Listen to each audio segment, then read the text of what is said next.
Planned Parenthood is in the hot seat. Outrage is growing after evidence emerged that the nation's largest abortion provider is selling fetal body parts. It all started when a pro-life group released a video reportedly showing a Planned Parenthood official discussing selling body parts.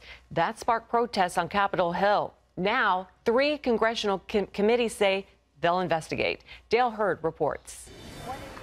This video recorded last year reportedly shows a Planned Parenthood executive casually sipping wine while speaking with 2 actors posing as reps from a human biologics company about the aborted baby parts. We've been very good at getting parts on liver because we know that, so I'm not going to crush that part. I'm going to basically crush below, I'm going to crush above, and I'm going to see if I get it intact. The video sparked protest on Capitol Hill. America should not be giving 1 penny to an organization that traffics in baby body parts. Planned Parenthood's practice of brutally dismembering young and defenseless human beings is outrageous and atrocious enough.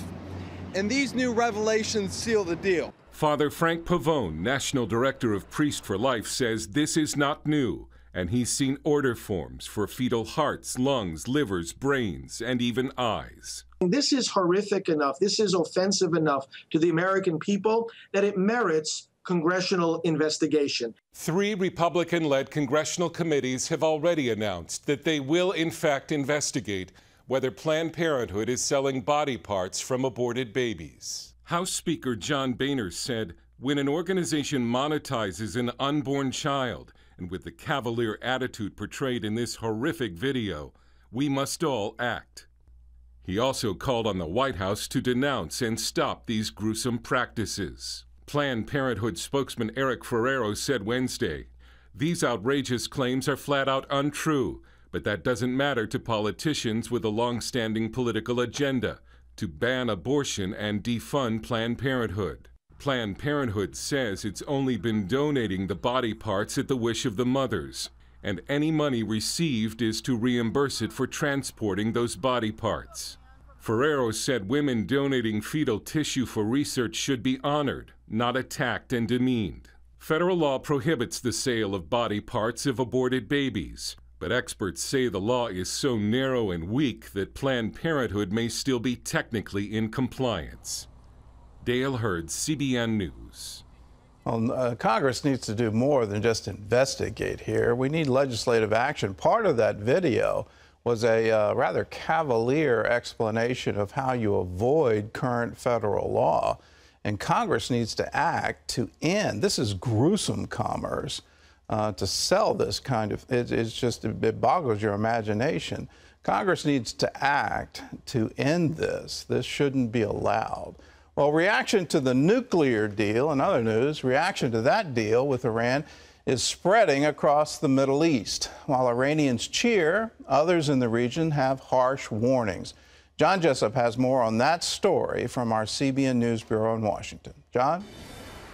Thanks, Gordon. 2 days after the historic deal in Vienna, all eyes are now on Washington in the coming battle with the Senate. But as CBN's Chris Mitchell reports from Jerusalem, the agreement is already shifting the landscape of the Middle East. During an hour-long press conference, President Obama defended his deal. With this deal, we cut off every single one of Iran's pathways to a nuclear program, a nuclear weapons program. And Iran's nuclear program will be under severe limits for many years. In Israel, Prime Minister Benjamin Netanyahu launched a U.S. media blitz against the agreement. I think the inspection regime is full of holes because instead of having instant inspections, say within 24 hours, Iran has 24 days to open up suspect sites. 24 days. Imagine giving a drug dealer 24 days. President Obama says the agreement with Iran was a risk he had to take. But many Israelis on the front lines of that risk are skeptical. 74% say the deal won't stop Iran from developing a nuclear bomb. It's a bad deal because sooner or later it's going to reach us. The world doesn't realize that the Islamic people, they want to take over the world. No, because Iran is keeping saying that Israel and the States and Europe has to be destroyed and everything, and has to be Islamic. So they're going to continue doing everything. But Iranians cheered in the streets of Tehran. Iranian-born Middle East expert Menashe Amir told CBN News he expects Iran to cheat and says the agreement opens the doors for Iranian scientists. The fact that the Iranian scientists have the permission to continue the research means that Iran will continue to find better ways of enhancing its nuclear programs, that after 6 years or 8 years, they will begin in a very fast way to make the bomb. Because of this, Amir says it will cause a Middle East nuclear arms race. We are talking today about a united Arab forces, which will include Saudis, Egyptians, and other countries, and they may make a united corporation for making the nuclear bomb, or having the protection of the Pakistanis, who have the first Islamic bomb. Besides a nuclear arms race, some compare the $150 billion in sanctions relief to Iran, the #1 state sponsor of terrorism in the world, to a jihadist stimulus bill that will pour fuel on an already burning Middle East fire. Chris Mitchell, CBN News, Jerusalem. Thanks, Chris. A question about the fate of 4 Americans imprisoned or missing in Iran triggered an angry response from President Obama at a White House press conference on the agreement. CBS reporter Major Garrett asked the president about a deal that leaves American citizens in Iranian jails. As you well know, there are 4 Americans in Iran, 3 held on trumped-up charges, according to your administration, and 1 whereabouts unknown. Can you tell the country, sir, why you are content with all the fanfare around this deal to leave the conscience of this nation and the strength of this nation unaccounted for in relation to these 4 Americans? The notion that I'm content as I celebrate with American citizens languishing in Iranian jails?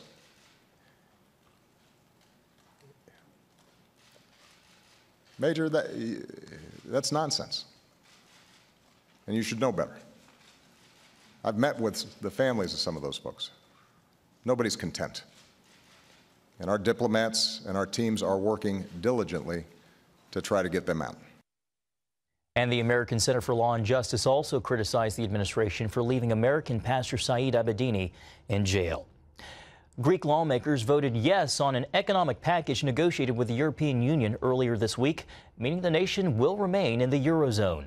The 3-year bailout plan is worth $93 billion. German stocks reacted positively to the vote, but some Greek citizens were unhappy about it. Violent clashes broke out during an anti-austerity rally in Athens. The new austerity bill includes consumer tax increases and pension reforms. Former President George Herbert Walker Bush is in the hospital after falling and breaking a bone in his neck. It happened yesterday at his summer home in Maine. A spokesman said in a tweet that Mr. Bush's condition is stable, but he'll be put in a neck brace. No word on when he might be released from the hospital.